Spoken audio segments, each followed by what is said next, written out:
Like the saying goes, it is what it is, man. This one hurts my heart. I don't know why, but I mean, if you're a Dipset fan and you ever had any hopes that they would reconcile or whatever, it's not ever gonna happen now. This is what happened, how Jomo got cool with us. Them freestyles that we just showed y'all, go Google them, have fun with them when you get time. We were popping. It wasn't no internet. Mace, myself, Big L, even though Mace and Big L on the same page, Bloodshed, my man Herb McGruff, we were super duper popping in the street prior to the internet. Everybody knew we was about to get a record deal. Everybody knew this, nigga. It wasn't no secret. Basically, you heard our freestyles. And you came up to me one day when I was chilling in front of the house, you said, and this word to my dead mother, yo, man, I heard the freestyles, y'all killing shit. Yo, you know my grandmother died. If y'all want to come by and just hang out, y'all could. Y'all more than welcome. We like, all right, Jomo, thanks. It didn't really make sense at the time because we like, yo, my nigga, where's Jomo inviting us to his house for? Even though he cool nigga. But it didn't make sense to be going to Jomo house. More freestyles come out. Yo, I heard the new shit you did. I heard the new shit you did. Yo, you want to come through? Come through. Why? Why are we going to Jomo's house? Cool. One day, I'm leaving Mace's house on the west side, going back to the east side. I stop at Jomo's house. His grandmother died, God bless her dad. And he had a free crib. So yeah, I would bring some bitches over there to fuck sometime. A little crack maybe. I'd be at everybody's house though. I love my grandparents. My grandparents were strict. I stayed at Duke the God house. I stayed at Mace with Cuda. I stayed at her. I stayed a bunch of I never needed nowhere to stay. You act like niggas on your couch. You was a fan, nigga. You begged us. You are a fan, nigga. A fan.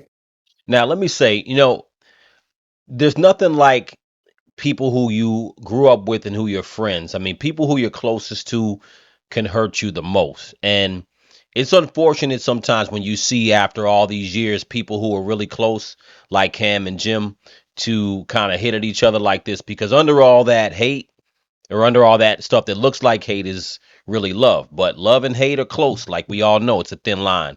And I think Jim Jones, when Cam describes when they first met, I think it's just the fact that they were just friends. I don't think Jim Jones was a fan. I think that Cam is just, when you get struck by somebody close to you, you strike back just as hard and you strike back in the most sensitive ways. I think Jim was truly a friend of, or wanted to be a friend of Cam and Mace and that whole crew, and they ended up being friends. But Cam is calling him a fan now, which it's kind of sad to see, to be honest with you.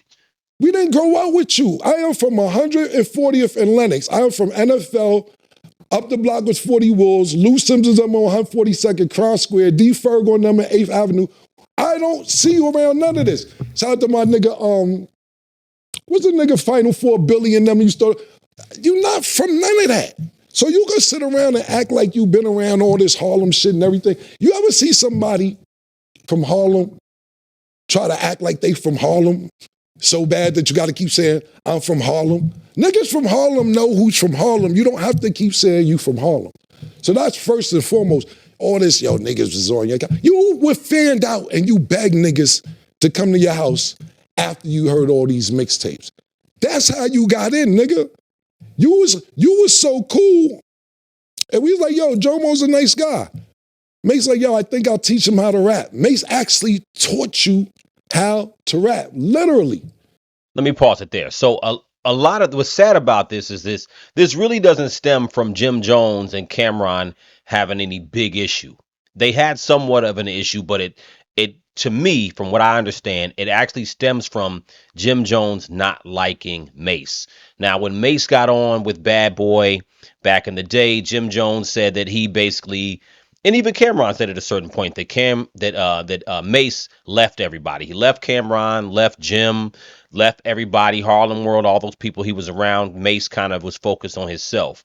Now, they all were young. This is all 20 plus years ago. This is a long time. This is late 90s. But Jim Jones never liked Mace after the fact that he felt like Mace did a lot of things to leave them behind as far as entertainment, and there were certain things in the street that Jim Jones said that Mace was foul for. But nonetheless, I think that Cameron and Mace, after 20 something, I don't know how long it was they weren't cool, but it seemed like it may have been 15, 20 years that they were not cool. And they decided to come together and make this sports show. It is what it is. That part I think is dope because I think as men, as black men especially, sometimes we have to learn to forgive. We have a lot of ego. We just have to learn to forgive. And I think what went wrong, I think Jim Jones, whatever his issues with Mace at the end of the day, if Cam could forgive Mace, Jim should be able to forgive Mace. Even if he doesn't like Mace, he should still say, you know what, Cam, if you're cool with him, I'm cool with them too now. You know what I'm saying? You got to learn to let go of beef. So I think that's one of the issues. But let this play and then I'll talk a little bit more about Cam and Jim's actual problems. Literally. He taught you how to rap. You say it. Matter of fact, bring up the clip. And Mace helped me actually learn how to rap. Mace taught me how to rap. Mace actually showed me, he was the first person to show me how to rap. Mace actually sat me down and showed me the magic to rap. We taught you how to rap, nigga. How you ran the whole organization. How you made Diplomats. Nigga, you ain't make none of this stuff. You was a fan. I put you down because you had a free crib and you was a nice guy. That's how you got down originally. Now Cam is being a little mean again. I don't think Jim was a fan. Jim was your friend. You guys came together and you made something great as far as Dipset and made a whole movement in New York. And I think that, at the end of the day, Jim was tight with Cam when Mace was not around. And it is what it is. People grow, things change, things evolve. Now, as Dipset ascended and really started to gain a lot of shine after Cameron got on Rockefeller, after the Old Boy and the other stuff, and Jim started to come into his own as a star, Jim had that big ballin' record. And when Jim started to blow up, around that time, we all know Cameron and 50 Cent got into some little argument beef. And Jim, unfortunately, I think what Jim should have not have done. I understand why Jim went ahead and kind of got next to 50 Cent and went on Rap City. And I think 50 Cent invited him to perform on a show and Jim went ahead and did it. From a business perspective, it was an opportunity for Jim at the time, who had probably the hottest record in the country back in 2008, I want to say. But at the same time, you got to look at your alliances. And I think that caused a rift between Dipset, when Jim Jones did that. It caused a rift between them that kind of never came back to the same after Jim Jones stood next to 50 Cent during Cameron and 50 Cent's beef back in 2007-8. But again, stuff happens. We're all grown men. So I think what Jim could have said is, you know what? He could have explained to him, you know what? My bad. I didn't mean to stand next to 50 at that time, but I also felt like you got into a unnecessary beef with Fifth. But we all moved on. We're all grown. And at the end of the day, everybody should be able to be cool. I think, again, I do think this is cold on Cameron to come back at 50. I mean, excuse me, for Cameron to come back at Jim Jones like this. But look, Jim kind of asked for it. And I think if Jim said, you know what, I understand you're cool with Mace, I'm cool with them too. And I think Jim still doesn't like Mace. And because he doesn't like Mace, he kind of throws little shots at Mace and Cameron. And this is what ended up happening. Period. Now, to the next point. This all started because I asked 50 Cent a question. Cool. I thought it was cool to ask 50. The shit happened 20 years ago, however many years ago. I thought it was all good. I had no problem thinking, okay, he tricked niggas out their spot, came to the spot. I know 50 said it, and they went under, he was funny. I thought it was funny when he said the shit. But I didn't think it'd be a big deal because you make up with every nigga that put hands on you. But I see the pattern now. If nigga Now, Mace having too much fun with this, but it is what it is. if a nigga agree to disagree with you and don't want to take it that route because they got some genuine love for you, you keep going on and on and on. Every nigga that put hands on you or you get told, you cool with him. I see you with C Gutter. Junior Mafia, cool. I see you taking pictures with True Life. It's cool. Man, DC, y'all having sit-downs to work out. Gunshots was let off with that. Y'all having sit-downs to work it out. You tried to chase French Montana out the game. That ain't work out. Y'all got cool. So cool that you go to his video shoot. Pardon me, not his video shoot, his movie. You're sitting in the crowd watching the premiere, and they dissing you in the movie. You in the movie getting dissing. You got to eat it. Shit just sitting in the crowd. Nah, nigga, they dissing you in the movie that you went to go see, bro. You ever wonder how you met Mano? Ask him how he met Mano. Mano gonna downplay because they cool now. He tried to press Mano one day because Mano first came out. He had a little record where he was saying, dissing the rappers. I don't know he's dissing. He said nigga's name. So Jim Plus see Mano one day and was like, yo, what's up with all that saying my name? Mano said, who the fuck you talking to? Oh, you think I one of them niggas? You out your motherfucking mind? Now they the lobby boys. Every nigga that do something to put pressure on you, you sit there and work it out. But when niggas got a little genuine heart for you and all that, cool, that's the pattern. If they don't put hands on you, then you can keep going on and on and on. Now, Cam have a good point right here. So what he just described is all these people that Jim Jones had actual beefs with over the past, 20 years or so. And some of these were actual fights. Some of these were actual gunshots, exchanged in some cases. And, real people who were not actually his friend, going back as far as Cameron has been. And he's right. Jim Jones was able to work it out with some of these guys. And I think that's the main point. I think that the problem is sometimes, like I said, it's the love-hate thing. So many times people will actually make up with people in conflicts who are not their friends. But people who are really close to them when they have a conflict, sometimes it's harder for us to make up with each other when we're really close to each other. And I think that's the biggest problem. That's the saddest part of it is, at the end of the day, Cameron and Mace are childhood friends. They go back further than Cameron and Jim Jones. But the reality is, even though Jim Jones, whether he started hanging around Cameron at 18, 19, 20 years old around that time, that's still a lifetime when these cats are like 50 years old. That's still somebody who was around you for a pretty long time or known you since you were in your early 20s or late teens. You know what I'm saying? And I think that what's sad is that a lot of these issues are from things that are a long time ago, and cats just can't forgive each other. And I think it's unfortunate for Cam to be unloaded on Jim like this, but I guess it is. It just has to happen. And I ain't promoting none of this. I think it's cool that you cool with everybody I name. You gonna be 50 next year, nigga. I'm happy that you cool. I'm not saying this to stir up no feathers. I'm not saying that to backtrack on any beef or go anything like. I think it's really cool. But the niggas who do this, you cool with, and then the niggas who try to handle it sophisticatedly, you keep going on and on like niggas give a fuck about all that shit, bro. Niggas don't care about none of that shit, my nigga. Niggas don't care a little bit, my nigga. That's first and foremost. I'm gonna wrap it up with a couple things real quick. What I'll finish with is this, man.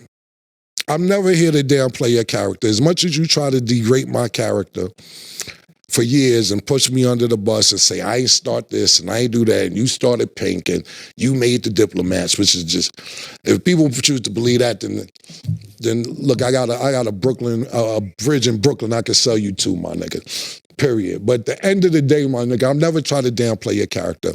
And I didn't know all this shit was going on because I was on vacation. I came back a few days ago and seen all this going on. And it's like, for instance, right? I see you post the shit, Cam let me get jumped in Rucker, this, that, and third by 8 niggas, this, that, and third. I'll let niggas tell that story however they want to tell it. I don't give a fuck. I seen the story one time when Little C's was telling the story. I mean, me and Little C's is cool. And Little C's told me he punched me in my face. Really? And me and C, I seen C's. C's, really? No, I'm not dissing C's, but no. Little C's never punched me. But if you go to his end in that story, that's what he said he did. And like I said, I ain't got no problem. I seen C's, we good. But you keep running around with these 25-year-old stories. Do you ever hear me talk about when you ran on me when BMF pulled up? When you ran in the hotel, they chased you to the beach.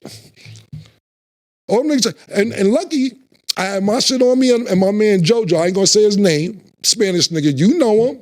The Spanish nigga who don't care about life, who was with me, is like, who are all these niggas coming? I said, oh, they come this way. No, and this no disrespect because Blue's my nigga, Meat's my nigga, all that. And Blue Da Vinci just told this story on his platform or whatever platform recently. He got it 89% right. It's a little off, Blue. I'll tell it on Talk with Flea, my perspective of what happened. But at the end of the day, I don't be out there pumping. They chased you to the beach, nigga. You was in the sand. You was getting wet from the water, from the ocean. I don't pump that. Took your rags off. Me and JoJo was laughing about that 3 months, some cool shit. Cool. I don't pump all that shit, nigga, because I ain't trying to make the great your character. You know why? Because the revolution was televised, nigga. That's why I'm here, nigga. That's why God work like that. That's why me and Murder is here, nigga. The revolution was televised, nigga. Fuck is you talking about? And I'll wrap it up real quick with this, nigga, because I'll be here for an hour. We got other shit to do. Stop tricking niggas out their freedom, bro. Because niggas get around you to put themselves in better situations, bro. Not to be in worse situations than they was before they met you. You get? Do you understand that? I don't know if you understand that. That's why niggas come around, but then you send them on dummy missions and trick them out their freedom. Max is doing 75. I know you don't give a fuck. Jaja just wanted to be a rapper. Jaja got 10 years, my nigga. We don't know where Jeter at. Stro is just missing. I don't know what the fuck happened to Stro. Slicey, 12 years. His godson, that was 13 years old, 8 years. Shotty, he was trying to be 12 years. And I know you love Mel, because I love Mel Matrix. That's my brother. Now, those are all guys, a lot of guys that were around Jim, but some of the guys had, some of the guys was affiliated, but that's another story. But I don't know if you can blame that all on Jim. You have street guys around you. Street guys are going to do what street guys do. So it's a wonder that Jim didn't end up going to jail too. But let me let this finish playing. I love him. That's your man more than my man, and that's a fact. I'm not denying it. But you said when he come home, he going to be the triple OG. Get that man a job, my nigga. Get him a job. He's the triple OG before he went in. Make sure he getting a job getting six digits a year. That's what it's really about. As much as that side, I don't know if they fuck with me or not. I ain't talking about this situation. You know what's gangster? Emery is gangster. Emery that had a Puma, creative, whatever the fuck he doing. It ain't even like jail back on his plate no time soon, and they ain't never going back. You know what's gangster? Biggs is gangster. Biggs come home for jail, still got a stake in Rockefeller, whatever him and Jay-Z worked out, that's cool. Or whatever, he got St. John as artist, he working with Drink Champs. That's gangster. Not throwing niggas back in the pot that eventually do something that could get them back in the same situation. And I'm not saying, if you got something lined up for Matrix, I'm shut the fuck up. My bad, I apologize. But I don't want that for Melly, because I give a fuck about Melly. Whether he care about me like he used to or not, I still my nigga. I got love for Melly. So hopefully that'll go right. But this is going to be the last time I address this. I did this 10 years ago. A lot of people seem like this is new business. When Jim wanted to go to Rock Nation, he sat there and was crying on Funk Master Flex, saying I did this, did that. We did this whole thing 10 years ago, bro. I'm not doing this every 7, 8, 9, 10 years. Whatever you got to say after this, good luck. I wish you luck. I got other shit to do. A lot of people don't even realize the Dipset movement was from 2001 to 2006, 7. It's 2025. What are we talking about here? If it's people interested in the stories, I dig it. I understand that. Me, from 2007 to 2025, I got other shit to do. This is not on my motherfucking plate. So I wish you all the best. I don't care what niggas say after this. I'm not addressing it no more. Believe what you want to believe, because I got other things to do. And that's kind of the the gist of it. Now, Cam essentially has moved on, but I think at the end of the day, the Dipset movement is something that, even though he said it's only from '01 to '07, I think it was a big part of his legacy. But I think he moved on, and obviously he moved on with this sports show with Mace. He got back together, and they're making good money doing this sports show, and I think that's dope. And I think that's what life is about. It's a journey. So we acknowledge the things that happen in our life, goods and bads, but you have to be able to move on. And I think at the end of the day, I'm gonna have to place this on Jim Jones' plate as far as the blame, because he wasn't able to move on and accept the fact that Cam and Mace got back together and became friends. And I think that it would be great to see all of them on the show. It would have been great to see, even if Jim wasn't on the show, at minimum, it'd be great to see them all be friends. But if Jim had a like a weather report thing he was doing on his own, which was kind of cool, and that would have been great to incorporate in the show. It'd just be great to see a lot of times these guys, and just like Cam mentioned, even with Jay-Z, um, some of the people that were involved with Jay-Z, who at one point went to jail and came out, they're now, got down and got jobs and are working with Jay-Z. And I think again, that is what it's about, really moving on and making sure that, people who you genuinely had love for, if the issues aren't that serious, it's better just to move on. I think Cam and Jim have been through a lot of stuff, and I think honestly they should be friends. And unfortunately, I think all this stuff got to the point once with friends and loved ones, man, like family. Sometimes once you say certain things and you go past a certain point of really airing out your dirty laundry in the air, you'll never become cool again. And I think that unfortunately that's gonna be the end of ever seeing these two guys in the room again. I never say never, but it seems like that's where it's gonna go, because I think it's gotten way, way too personal. And again, with the people who you grew up with, nobody can hurt you like the people's closest to you, with words. You understand what I mean? So let me know what you guys think in the comments. Crucial Combo. If you're a Dipset fan and you love that legacy, let me know how I felt to kind of see this, because that more than likely they'll never, be cool again like that. So anyway, let me know what you think in the comments. Crucial Combo.